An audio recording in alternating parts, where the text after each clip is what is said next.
let's get started then. Oh, yay, somebody new. Just as I said, let's get started, somebody comes in. Let's get started. Maybe there's more people coming. You should ask Dave to just send out another blurb because it was kind of hidden in that email. Okay. And people are telling me, oh, I didn't know anything about it. Okay, perfect. That's great. And you know what? Dave's like, is it okay if I don't come on tonight? I'm like, yeah, that's fine. But I will share that with him. Okay, so just to send out Send out an email specifically. Yeah, saying every Wednesday night at 7 o'clock and that there is a recording if they can't make it, kind of thing. Yeah. Yeah. Okay.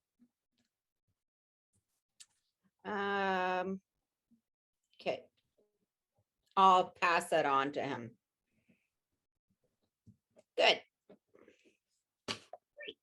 All right. Well, tonight we're going to focus a little bit. We're going to shift our focus from that training aspect to the other side of training, which is also a part of training, but that's this thing up here, the mental side. So what I wanted to do is I wanted to have a little bit of a PowerPoint presentation that I've given to a couple of endurance running groups and that stuff.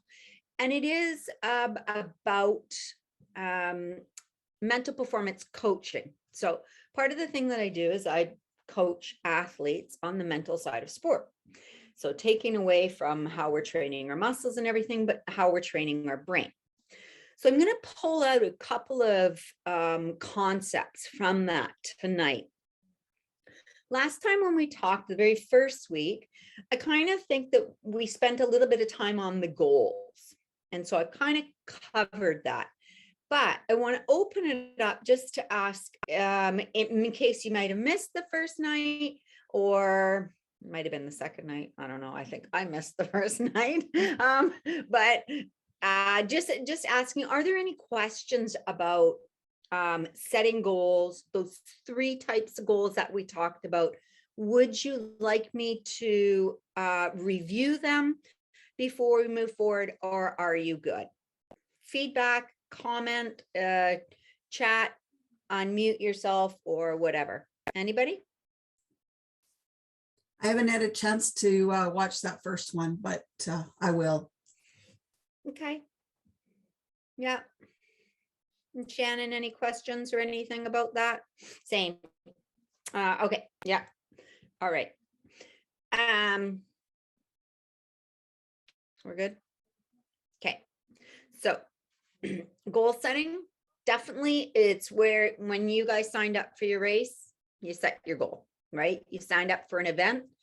You basically have a goal that you're working towards. Now we're putting together all of the components that go into training for that goal.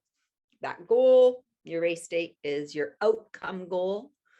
That is, what am I, that's where you're headed. You might have a specific time, distance, whatever that you're trying to do. That's your outcome goal. Through your training, you're going to have your process goals. So different things that you're going to do, hill repeats, maybe they're kilometer repeats, whatever you might be doing. Little process things to let you know that you're on target to get to your goal.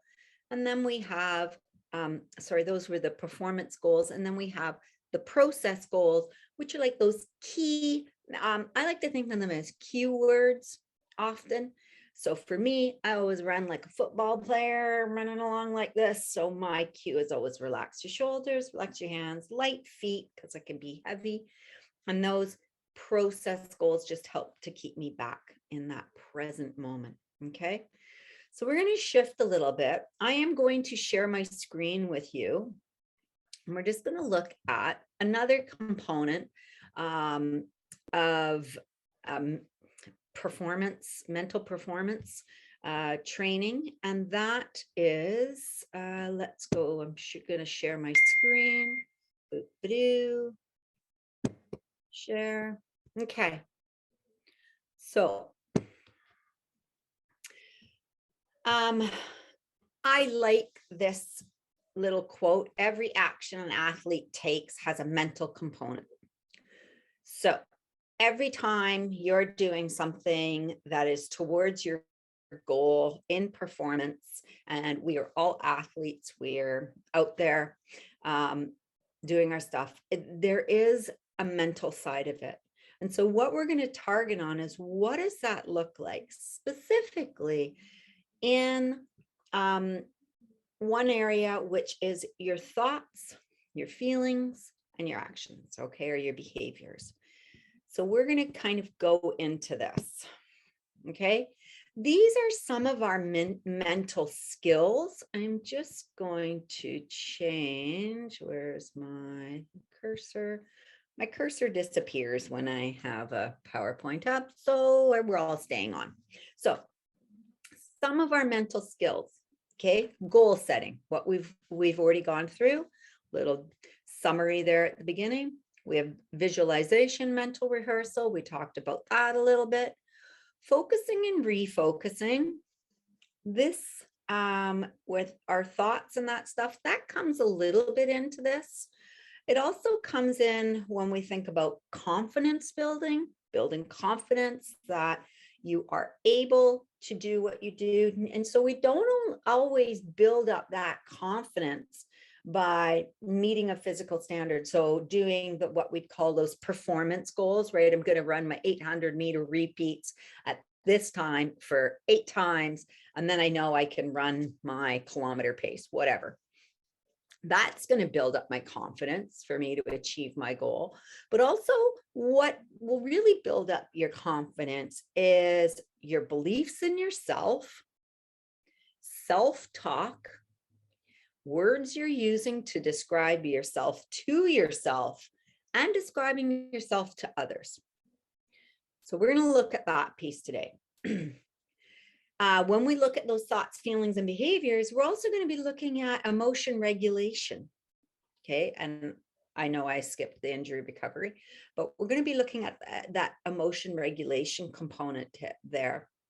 We can also tie it into managing expectations, mental toughness, and relaxation techniques.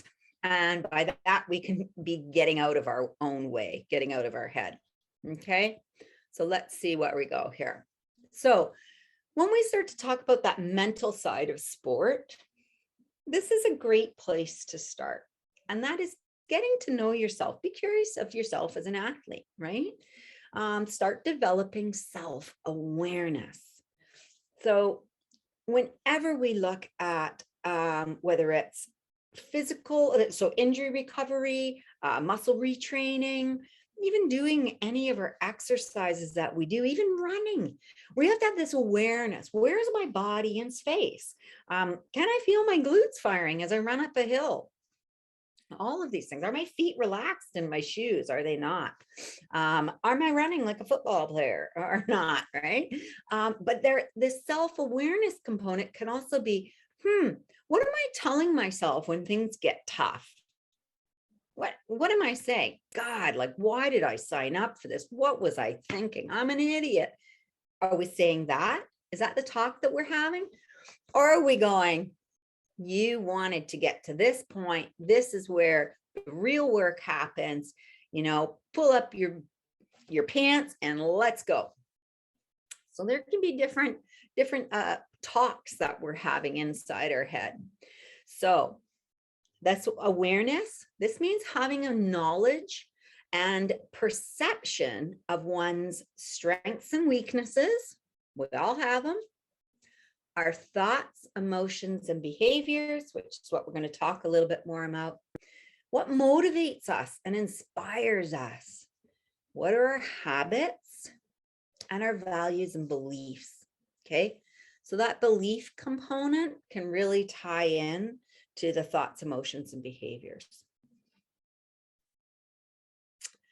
So this is a little quote. You need to meet yourself where you are at right now, today. So it says you need to meet yourself where you are at today. Why is that? Because this is what you're working with, right? And sometimes we can get caught in our thoughts when we talk about, when we get kind of negative and depressed. A lot of times we're hanging out in the past. This is what happened, blah, blah, blah. Maybe we're living it. Or we can get into those anxious thoughts. Oh my gosh, what if this happens? What if that happens? Or this might happen, and blah, And so that anxiety can be that future thought. So what we want to do is we want to come right back to now. And this is something that as a counselor that I need to meet clients where they're at today. I'm not pushing them forward. I don't want to take them back. I might, but I want to meet them where they're at today. So this is what I want you guys to think about for yourselves. And especially maybe coming off COVID, if you're like me, it was hard, it was stressful, I put on weight, I'm not as fast, I didn't get my training in. Okay, so what are you going to do? Give up? Or are you going to get to work? We all have a choice. So I like the last one.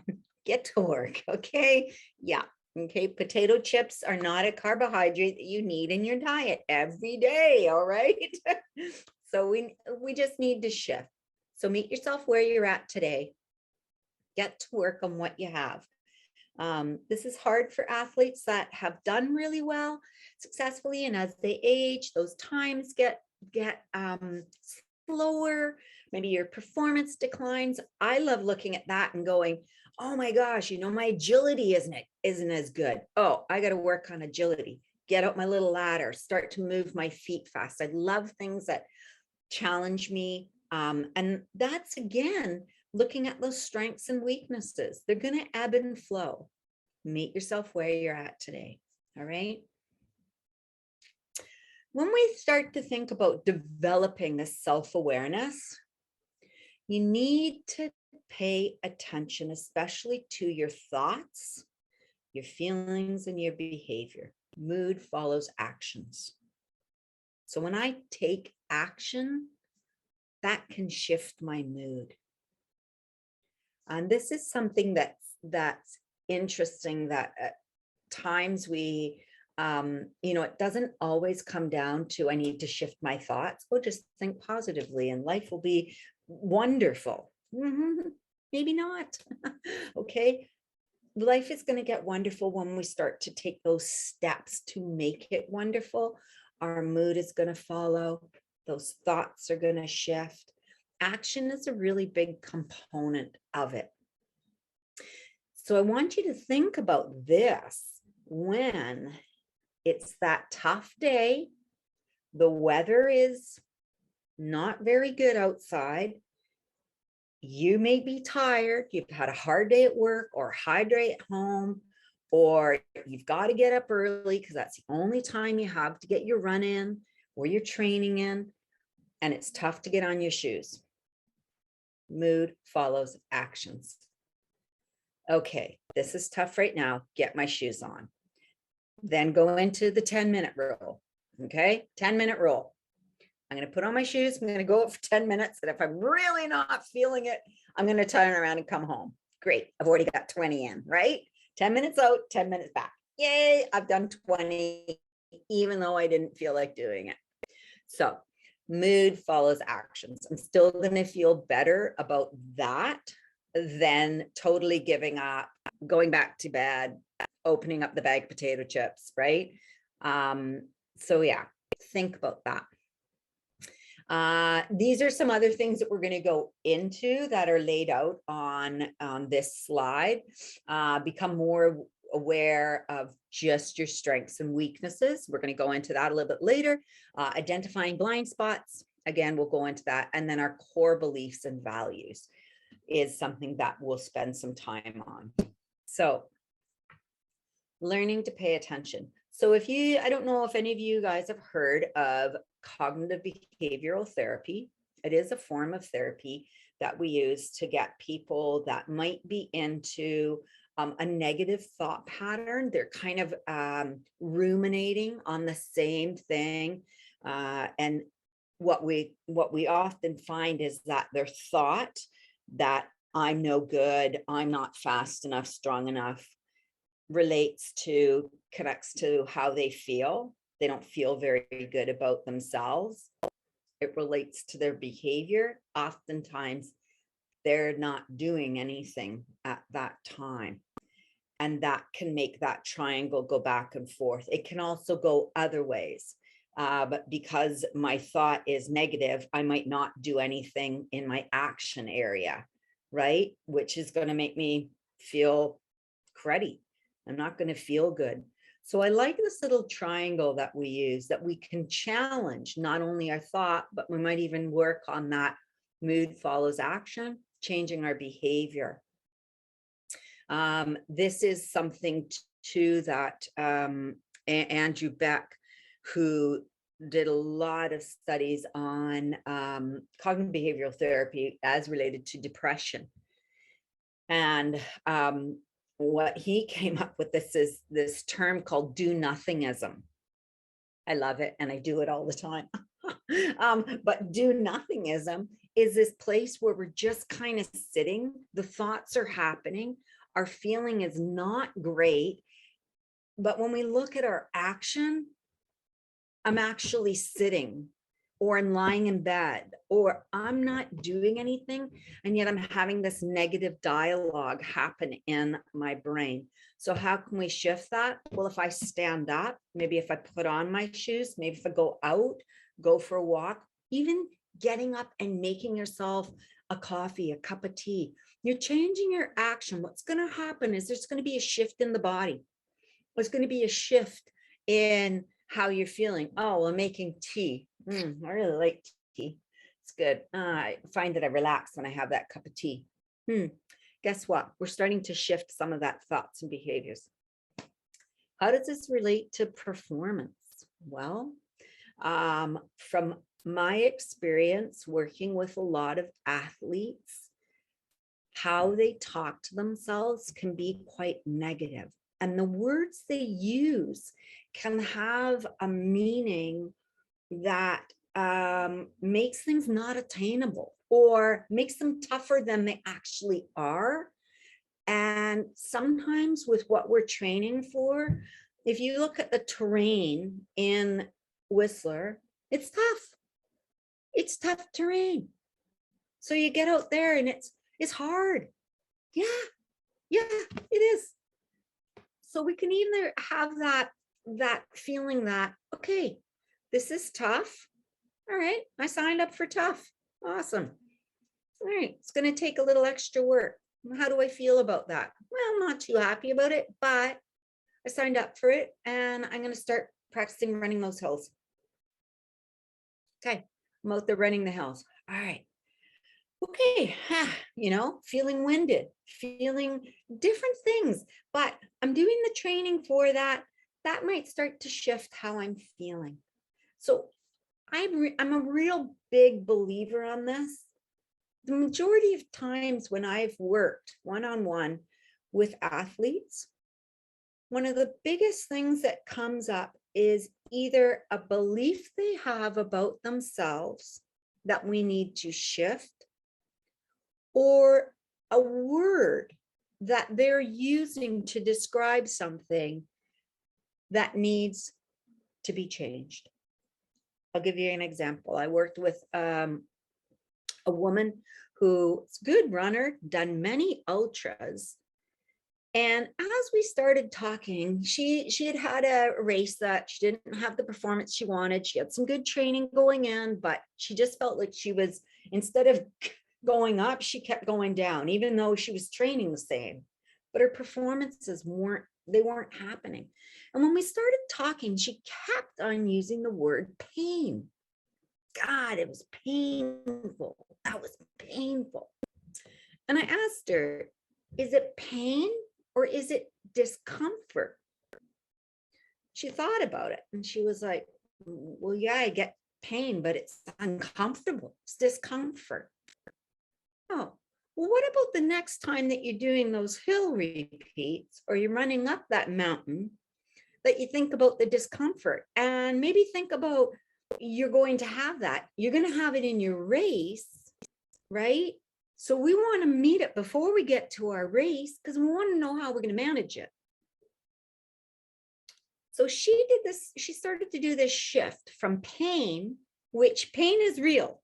Hey, don't get me wrong, pain is real, but there's also discomfort. And we want to differentiate between the two. So she started to make this differentiation. She started her training.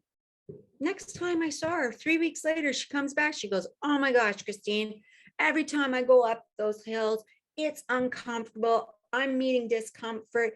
That shift for her made all the difference. She got out, she was doing the hard training, she was meeting discomfort. She was starting to challenge herself too by saying, is this pain? Like, am I having pain? Pain meaning that when I'm finished this run, or I'm not going to finish this run, I'm headed to physio because this is painful. This isn't good. Something's wrong. Or is it that discomfort? It's a big one. And I challenge you guys to, when you're doing your training and it starts to get hard, first of all, what words are you using?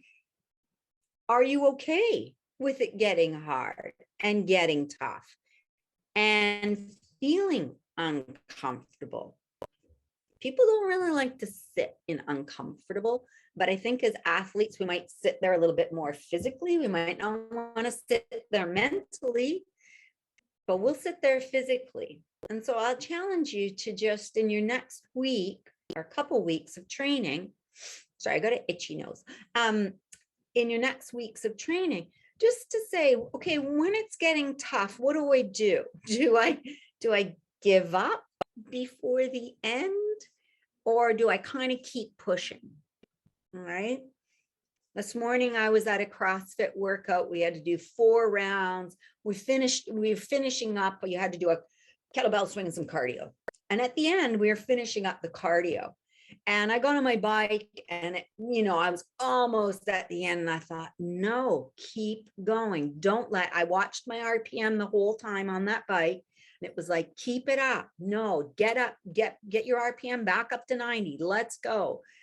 I could have let it go because it was hard and I was tired. I'd just been through my whole workout. So I used that opportunity. I test myself all the time. Take these little tools. So I share with these things with you, but I also practice them because I think they're great. They make me a better athlete, make me more aware, and I can relate to you and you can relate to me. Right. So yeah, I kind of tweaked that and I pushed to the end. And I was like, okay, now let the sweat drip. So test yourself these next couple weeks. Pain or discomfort. What are you saying? Okay. Yeah. The other thing I'll say about that is while we're talking about this cognitive thoughts and everything, beliefs really come into that. Okay. What do you believe about yourself as a runner, as a person, as a whistlerite, maybe, Whistler, I always look at Whistler and it's bigger, higher, faster, stronger, more in everything you have, everything you do, everybody else around you. There's all this abundance, right? We can either look at that as a positive, like, okay, Joe's here and I feel I'm here. So I can either look at Joe and go, I'm going to be, I want to work up to where Joe's at. Or I can look at that and go, I'm never going to be as good as Joe. So why even try? I just do my own thing. Depends what your goals are. Depends where you want to go, right? But we can, if you decide I'm just going to do my own thing, are you okay with that? Or are you kind of setting your bar a little bit down here because you don't feel maybe you're good enough to get up there? And what I would say is we never know whether we're good enough unless we try. I don't know if I'm going to be able to achieve the goal I set for myself until I start to take the steps to try and do it. Without that, I'm kind of giving up, or I'm saying, doesn't matter. Maybe it doesn't. Great. I'm happy that I can just move my body. For some people, that's huge. Just to move your body. Great. Nothing wrong with it. But I challenge you, just again, bring in that self-awareness. What's underneath it? What am I looking at? Set your goals and then start the process of looking at all of the components that are going to help you get there, and are going to help you get there with confidence, not only in your physical ability to do it, but in your mental ability. What we always see at the Olympics is that we have two athletes that have trained exactly the same. Like, they can do the same stuff majority of the time. They're as good as each other, but the one with that extra mental edge is usually going to come out on top. So this mental side is really important. I am going to spend a whole evening just on mindfulness techniques, so I'm not going to go there right now, but that CBT part of it is really important. And I'm just gonna come out here. Okay, so back on here. So looking at that model, you can actually, if you're not sure what you're saying, or if you start to get into a funk, I kind of think as our training as, our goal is here and our mountain going up is like this is where we want to go. And it doesn't always happen that way, right? Things happen, injury happens, life happens, all of these things that we're going to have to manage. And when they happen, what strategies are we using? Are our thoughts getting us down because, oh, I missed that long run. Now I'm way behind. What am I going to do?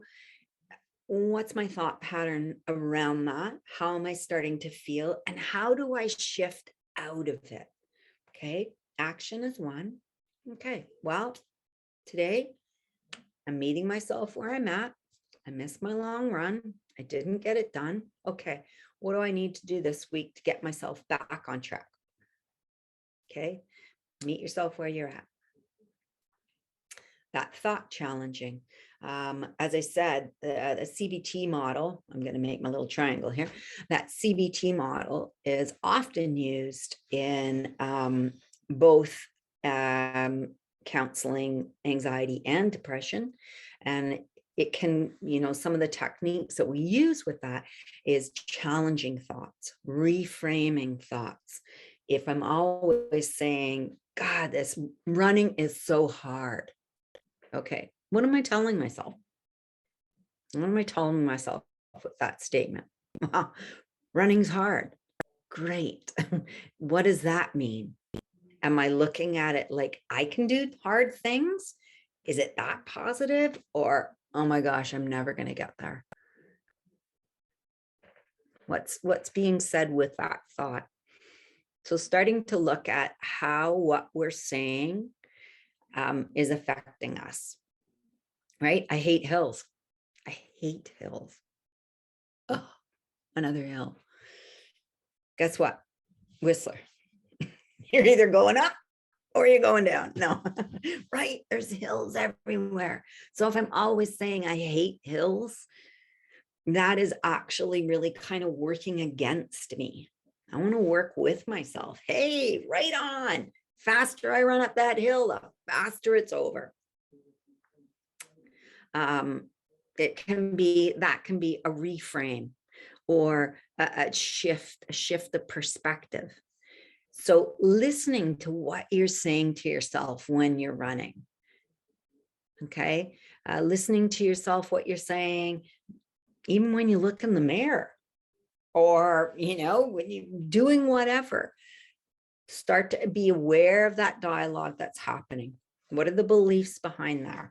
Okay. What do you believe of yourself? I did say this before. What do you believe yourself as an athlete? I can do stuff, or I'm in the process of. If I'm thinking that I'm never going to get there, wow, that's a tough hill to climb, right? When we're talking about hills, I'm never going to get there. Oh, okay. Well, that would come back to, okay, so why are you doing it? So, I know I'm giving you a lot and kind of jumping around, but there is this, I kind of see it as an umbrella of all of the dialogue with ourselves. What are we saying to ourselves about ourselves? The other thing we're going to look at is, how am I talking about myself to others? Am I always saying that, oh, I'm so slow? And am I looking for them to pick me up? Or can I talk to my friends, not egotistically, but just like, I'm really enjoying my running, and I'm really trying to get faster. It's hard work, but I think I'm doing it. Right? Or, hey, you know what? I'm starting to think of myself as an athlete. Great. So how are we talking to others? Right. And I'm not sure if I shared this the other week. I've had some busy weeks, so I apologize if I'm repeating myself on some of these things. But when I did a big hard trail run, and I shifted my thoughts on, I kept on saying to people, oh, I'm doing this race, right? And I did the quotations as race, and take that race lightly. And that was more to save myself, because I didn't feel like I was strong enough for it, or that I had enough training behind me. But the minute that I was in that race, and I thought, no, you're here, you're in a race, and you are racing. So let's race. That shift within me, that was 2 hours into a race. I was like, yeah, keep going, push up the hill. It's going to hurt. It's a race. And it shifted my energy in my body, that just, how I was moving, how I was functioning, by saying, oh, I'm not really racing, more to protect myself. Again, why am I out there? Right? No, I'm racing. I'm going to kill it. Yeah. Okay. Didn't really kill it, but did finish.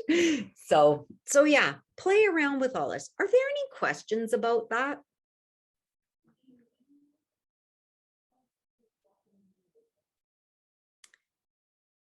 Radio silent.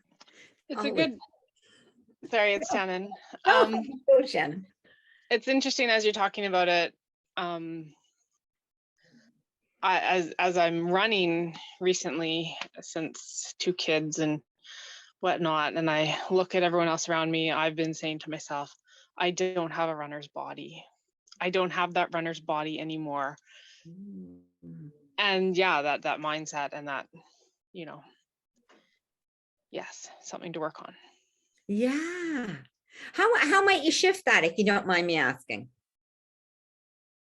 I don't know.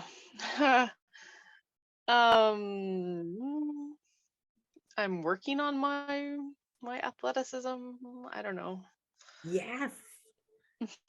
Yeah, it's perfect. I'm in the process of getting back there. Yeah.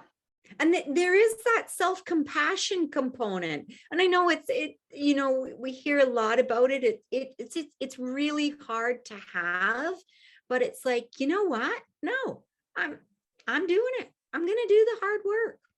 We all start somewhere. It's true. Yes. Yeah. Yeah. And yeah. Do you live in Whistler? Oh no, I'm in Langley. Okay. Yeah. Yeah. Yeah. Oh. Yeah.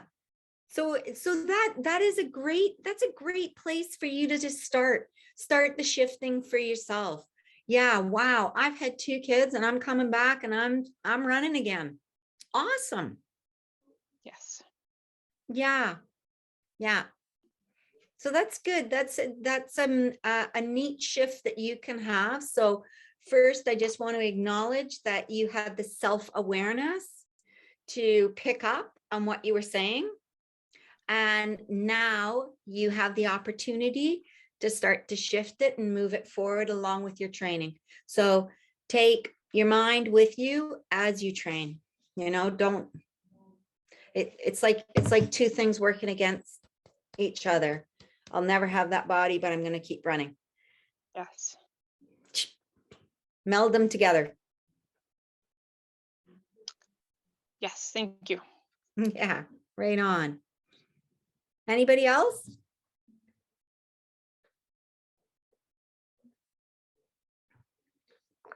Mags is in the middle of an interval. Yeah. Wendy, anything? No, I'm just writing everything down, and it's because, you know, I'm getting old. No, I'm really enjoying this. Thank you. Okay. Okay. Yeah. No, I think it's a really big component, and I really and you know, it's going to be ongoing. It's going to be something that you start to practice now, and it's going to be like keeping up your fitness.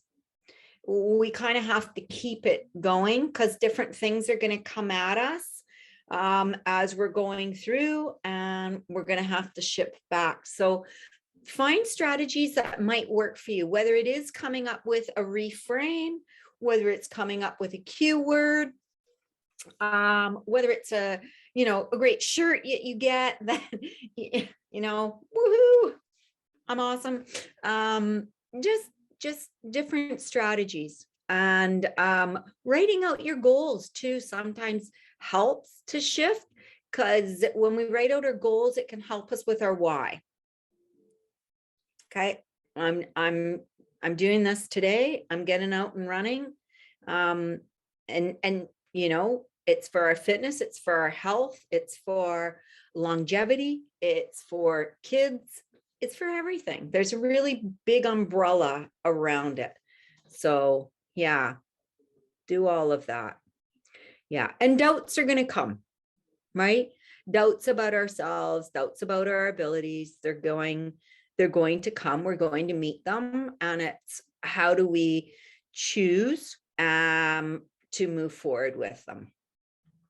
So writing it out, and even if you have the negative thought, you can write out your negative thought, and then how would I shift that to be positive? And one of the challenges that I've had with other clients is that it's like, well, I don't believe that. I don't believe that about myself. When they want to shift it, when it's like, well, can you think of the positive? Well, I don't believe that. What do you believe about yourself? That might not be as negative as what you are saying, you know, or what would work for you. And sometimes it is that because I don't believe it now, or I haven't experienced it now, I believe I can get there. I'm in the process of, this is hard work, but I'm not giving up.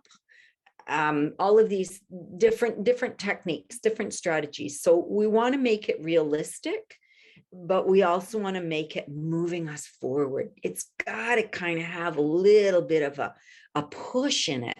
That's you know, getting me in the direction I want to go. I don't want it to be a barrier that I'm always going to have to jump over every time I put my tights on and my, you know, tie up my running shoes. So make it that. All right. I'll share a little experience with you. I went and did a lake swim, a race this past weekend. And obviously I thought that Vancouver's lakes might be a little warmer at this time of year.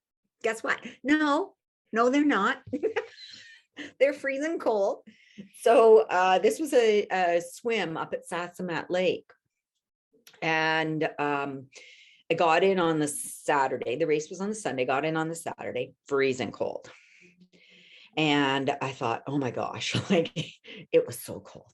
And I thought, I don't know if I can do this. So I had signed up to do a 3K. It was 2 loops of 1.5K. And, you know, I got out and I thought, I really don't think I can do that, 3K. So the next day when I got there and I said, oh, I might have to try. And the guy was like, hey, this is really low key. The race was, and if you find that you do your first lap and you don't want to continue, that's fine. And got in the water that morning. Okay, the temperature must have dropped like 2 degrees. The water was even colder the next day. And I get out and I look at my friend and I'm like, I don't know if I can do this. Like, it is so cold. And so I got back in and there were 2 people that were swimming without wetsuits. So I had, most people had wetsuits, booties, neoprene caps, and neoprene gloves. I had my wetsuit and hats, 3 bathing caps to try and keep some heat in my head. This woman beside me was in her swimsuit.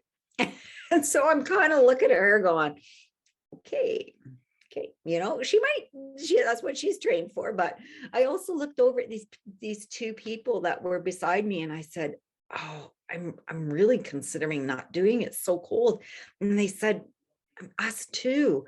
And then we heard 3, 2, 1, and the gun went off and everybody went. And so I had all of this doubt and this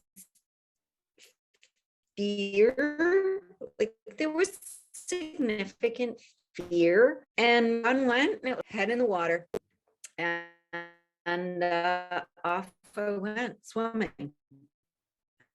But I will say that the water was so cold that the whole, to not go into having a panic attack out there, I actually swam with my little swim buddy. So in case something happened, I had something to grab on. It was my safety. So I used different strategies within that race just to help me get through. Those people beside me saying, hey, we're thinking of pulling out too. And then when the gun went, they went, and I thought, okay, we're all feeling the same. That was comforting. And then, once I got my head in the water and started going, it was like, you know how to do it. We all know how to do it, right? So it was just like, okay, go, go, go. So I finished off my lap and got out. There was no 2 laps. By the end, my teeth were aching, my face was numb, and my right hand was done. Like I couldn't feel it. So that for me was enough. But I share that experience with you in that every race we're going to go to, there's going to be different experience. There's always an opportunity for learning, and there's always an opportunity to try different strategies. So for me, focus on breath, breathing in, breathing out. Okay, I know how to do this. I had to have a positive affirmation going into my head, keep me in the moment, staying focused.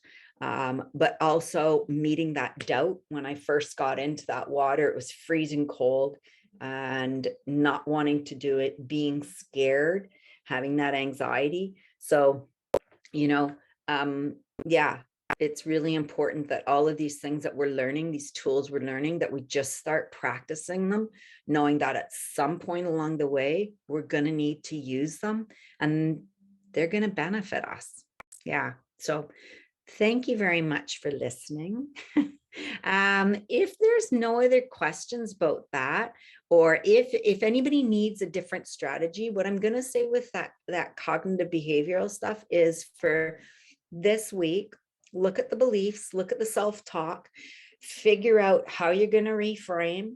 If you're struggling with that, or if you want help with it, I believe you could always, I don't know if you guys have my email. I gave it the other day, but shoot me off an email if you want. And if you just want to, hey, this is what I'm thinking.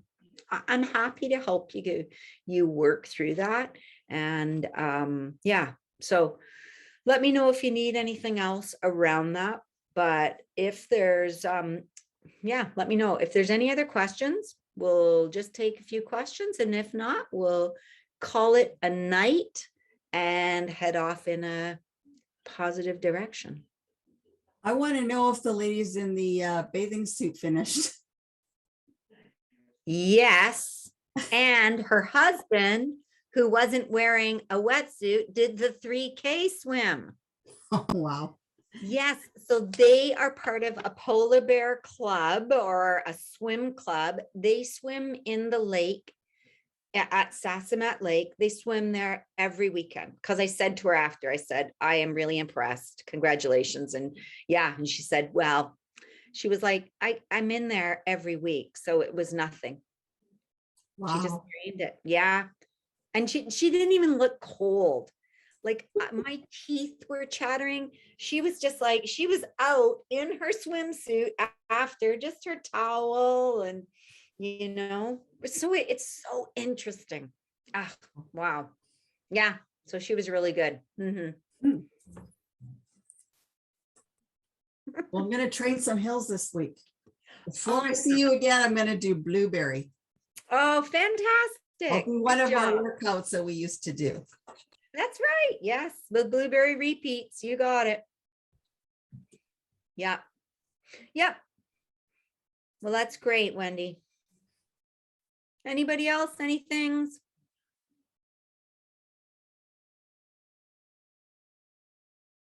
All right. If we're all good, we'll end our session tonight there. Again, you have me as a resource. Reach out. And for the next week, it's just looking at the beliefs, coming up with a positive reframe or a motivational reframe for yourself. And yeah, I look forward to maybe discussing what you guys learned, what you found out about yourself, and how you overcame some adversity this next couple weeks. Happy training, everyone. Thank you. Have a good night. Bye, thanks. Thanks. See you later.